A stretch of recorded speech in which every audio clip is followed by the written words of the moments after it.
Hello everyone, Charles Watts here, the Arsenal correspondent at Goal, joining you on a very sunny Sunday. Apologies if I'm a bit coarse and look a bit knackered in this one, but it's very early in the morning. Big day planned today, taking the kids swimming lesson first thing in the morning, and then obviously England and a day down the pub this afternoon.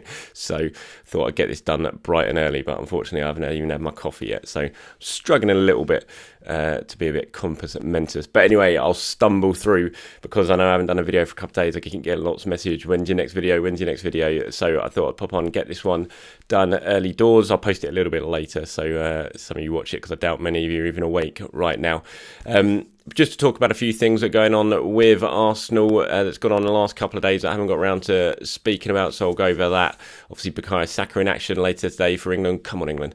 And as they get underway against Croatia, and I hope you're enjoying the Euros. First of all, just got to say just how horrendous that was yesterday with Christian Eriksen at Denmark. I wasn't actually watching the game. I wasn't aware of what has gone on, so I wasn't in a position like a lot of you guys, I'm sure, who were watching it live, and the emotions of seeing that happening and the fear of what was going on. So by the time I sort of caught up with it, I knew that he was okay, which made it a little bit nicer to read about because I know I wasn't reading about a tragedy. But even so, even knowing that it was okay, just seeing some of the pictures and his poor wife, it's just absolutely dreadful. And just, you know, I know he's not going to care, he's not going to see this, but anyway, I just would love to pass on my best to Christian Eriksen and his family, and I hope he gets well soon, and say a big well done to everyone who played their part in ensuring that wasn't a horrendous tragedy yesterday. His teammates, the doctors, the referee, everyone who played their part in making sure that Christian Eriksen is okay and can go back to his child and his wife, because that's important thing when he cares about football after something like that. To be honest, I can't believe they even had to go out and play and finish that game. I know that they said it was given, the Denmark players had the choice, but in a situation like that, for me, common sense, you just take that decision out of the players' hands. Surely UEFA can just say, no, we can't play after this. It's not fair on them. But who am I to say that? But anyway, just thankful that everyone's okay and a terrible tragedy was avoided. Okay, let's talk about Arsenal, shall we? I wanted to talk a little about Ben White. That's obviously the big sort of transfer story that's doing around. John Cross at the Mirror reported it a few days ago. David Ornstein, the Athletic, came in with it on Friday night, I think it was, saying Arsenal were preparing a bid for Ben White. And it's an interesting one for me, this one, Ben White. I know it's caused an awful lot of talk ever since, really, not just about Ben White, but what it means for William Saliba. I'll talk about Saliba a little bit later on. But in terms of Ben White, I have to say, and I know the price tag, which David reported a potential like 50 million, something like that. I think John did as well. That's what Brighton would be looking for Ben White. So I think I'm going to take that price tag out of this for now and just talk about Ben White. Now, I really like Ben White, I have to say. I think he's a really good, exciting young defender. Everyone that I've spoken to believe he has a really high ceiling as well. And this is just people in the game, you know, nothing to do with Arsenal and the transfer, just people that I respect their opinions about the game. I mean, there's obviously been a lot of talk about him in the last couple of days, and they think he's got a really high ceiling. He's a clever, cultured centre-back, very, very young, you know, going to improve drastically. He's made big strides forwards. I thought he was excellent when he came in under the pressure of not being in that original squad as well. That Gareth Southgate picked for. He was excellent when he came in that last game against England and, you know, pushed his way into Gareth Southgate's plan to get in that squad after Trent got injured. And I think it'd be a really exciting signing. I have to say, I think he's excellent. I know there's a lot of talk Arsenal don't need a centre back. They should be spending their money elsewhere. Look, I do think they're going to spend money elsewhere. I don't think it's a case of Arsenal going to waste all their money on Ben White and have nothing left for anywhere else. I don't think they do that. I'd be stunned if they do that, because it's clear they need to improve the squad in other areas. But I do think centre-back is an option that they also have to strengthen, which sounds mad considering the amount of centre-backs they've signed in the last 4, 5, 6 years. But still, they've lost David Luiz, who was a very, very influential player still for Arsenal, even at his age of 34. They've got a lot of left-sided centre-backs. I mean, a lot of you complain about Rob Holding. I actually like Rob Holding as well. I think he's a good defender. But I know a lot of you don't think he should be in and around the team. Well, if that is the case, and I wouldn't say you shouldn't, I wouldn't say you're wrong. I'd say if Arsenal want to improve, they probably need a better centre-back than Rob Holding. But I still think Rob Holding is a very, very good squad player and should be in and around that squad and can be useful to Mikel Arteta, then you need to improve on that. Now, we don't know what's going to happen with Saliba. It's a fact. We don't know what's going to happen with him, exactly how much Mikel rates him. That's all going to unfold in the next couple of weeks, months, season, perhaps. And so if there are question marks about Saliba, and you have to say there probably are, because he wouldn't have been sent out on loan if there weren't question marks about him, then you need to have other options. And for me, Ben White is young, suited to this league already, knows exactly what it takes, has shown his quality. He's an England international now. He's only going to get better. He's good on the ball. And I think it'd be a really, really good signing. I think it'd be a statement signing for Arsenal at a time when, they need them. Yes, he's not this huge name that I know a lot of you want, but I still think he's a very well-respected up-and-coming player. And it would show an awful lot if Arsenal could go out and get a player like that. Now, we'll talk about that price tag now, shall we? Because that's the big sticking point. £50 million for Ben White. It's a lot of money. I can't get away from that. Would Arsenal really go and spend 50 million right now? I just don't know. I'm not on the phone. I don't get direct access to Stan Kroenke over in America saying exactly what the transfer budget is. It sounds like a lot of money for a club who are struggling for funds, excuse me, like everyone is, and have a lot of work to do elsewhere. It does sound like a lot of money. Well, it is a lot of money. There's no doubt about it. But then I also think there's not necessarily that is what it's going to take to get him out of Brighton. It might be cheaper than that. But I also think you've got to look at swap players in this scenario. And there is potentially some players there that Brighton could be interested in if this deal is going to progress. You think Ainsley Maitland-Niles, a player Brighton have been interested in before, can you throw him into the mix? Could that be an option? Eddie Nketiah, a player again Brighton have been looking at, a striker. They need a striker. Could he be thrown into the mix? There are ways to get around this where you're not just going out and spending £50 million. And I think that Arsenal squad is still too big for me. It needs to be reduced. Numbers need to be reduced. And if you can do that by giving, one of the players who you think needs to go a good Premier League move, and Brighton is a good Premier League move. They're an up-and-coming team. I think Graham Potter's a fantastic manager. They weren't far off being very good last season. They were just lacking a goal scorer. They've got very good facilities. I think some players would be interested possibly in going there. And so that's how you're going to have to work in this transfer window. So I don't necessarily think if Arsenal do go out and sign Ben White, that they're just going to throw £50 million at him. And even if they do, it's not going to be £50 million now, is it? It'll be like £15 million potentially up front. The rest of it staggered over the length of his contract, as all transfer deals are, apart from the likes of Thomas Partey, which was obviously all paid in once because it was the whole release clause thing and the rules over in Spain. But Arsenal wouldn't be doing that for Ben White. Like I said, it would be a staggered payment over a few years. You'd lay down 15 million perhaps now, and then the rest over the length of his contract. So it is doable.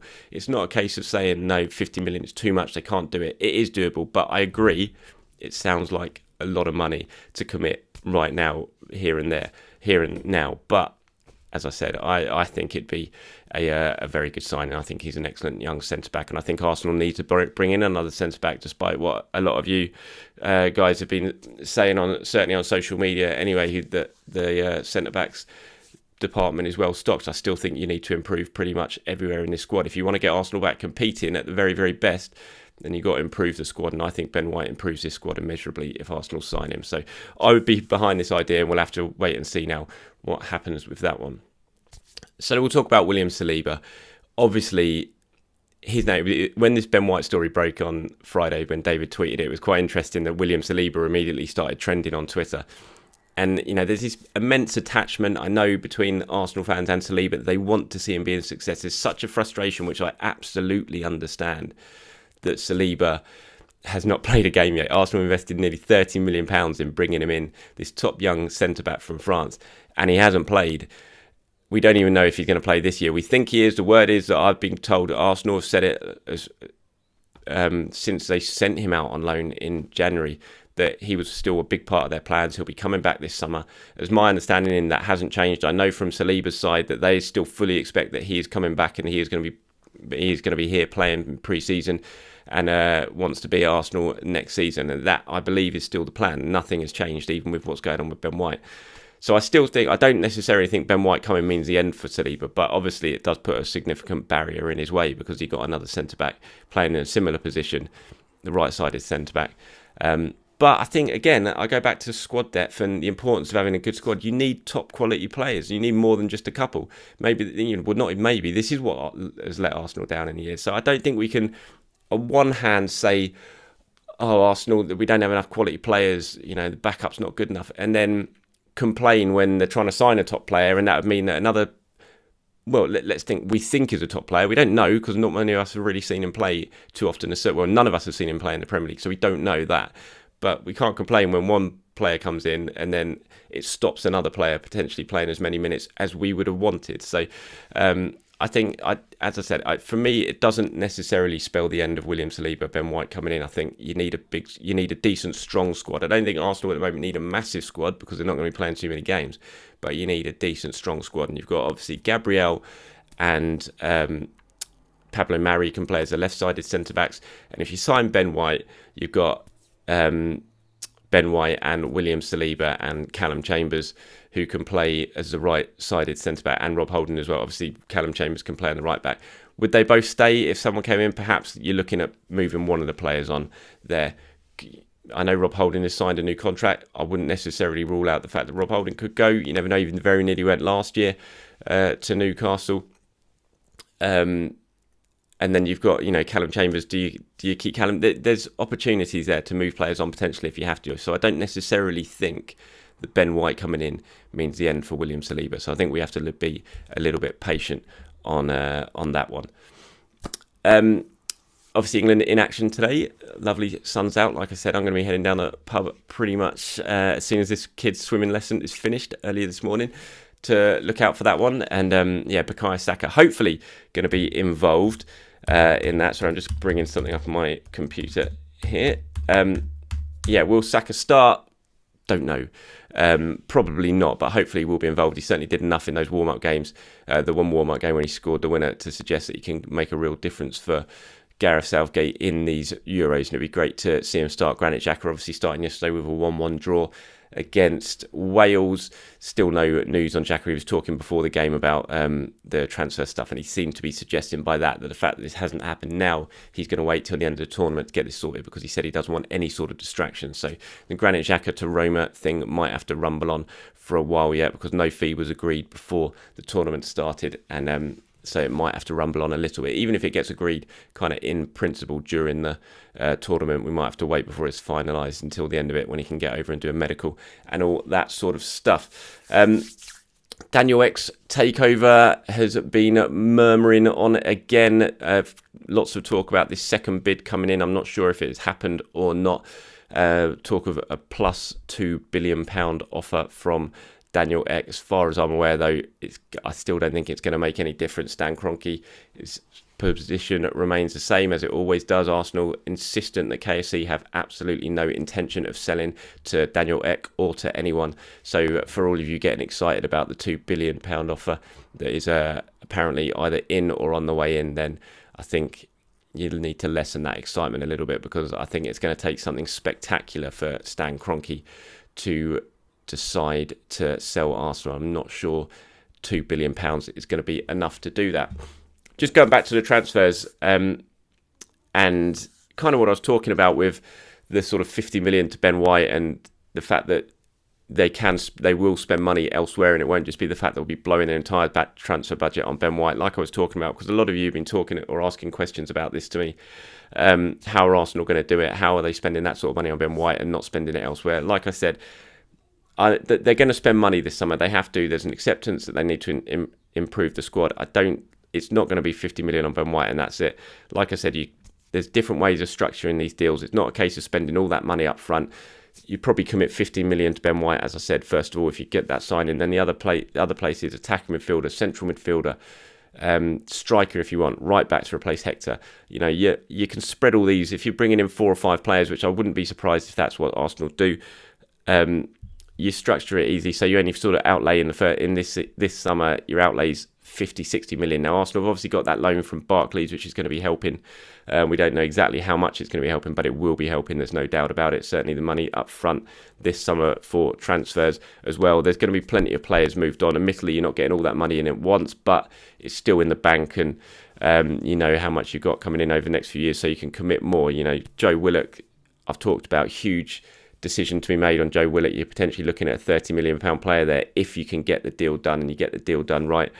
Matteo Guendouzi, we know it's the Marseille talk isn't going away. Nothing's happened with that yet, but Matty and Guendouzi, I'm still convinced will be moving on this summer. Lucas Torreira, we know about the Ainsley Maitland-Niles decision that needs to be made.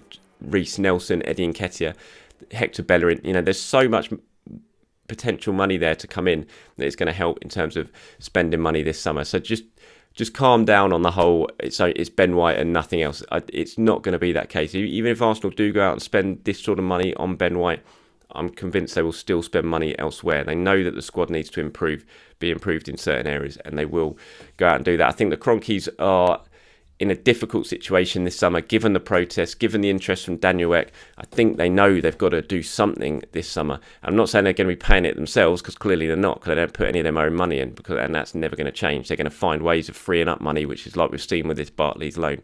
And it's just the way they work, unfortunately, because, well, they're the Cronkies, and unfortunately they're dreadful. But they will. I'm convinced that they're going to find ways of at least getting Arsenal to improve their squad this summer by freeing up this money that isn't theirs for Arsenal to spend, as they have done in the last couple of windows. As we've seen with likes of Nicolas Pepe and Thomas Partey as well. So I think you need to just calm down a little bit. Don't worry. That I'm sure. Maybe this is me being overly optimistic, but I do think Arsenal are going to be doing some movement in the transfer window this summer, and it's not just going to be a case of blowing the money on one player like Ben White. I think they will go out and improve the areas that need to improve in the squad, and let's face it, there are plenty. All right, that's it from me. Thank you very much for watching, everyone. Appreciate your time as always. Do enjoy your Sunday. Get out there, enjoy the sun. If you're like me, you're going out to watch the England game, enjoy it.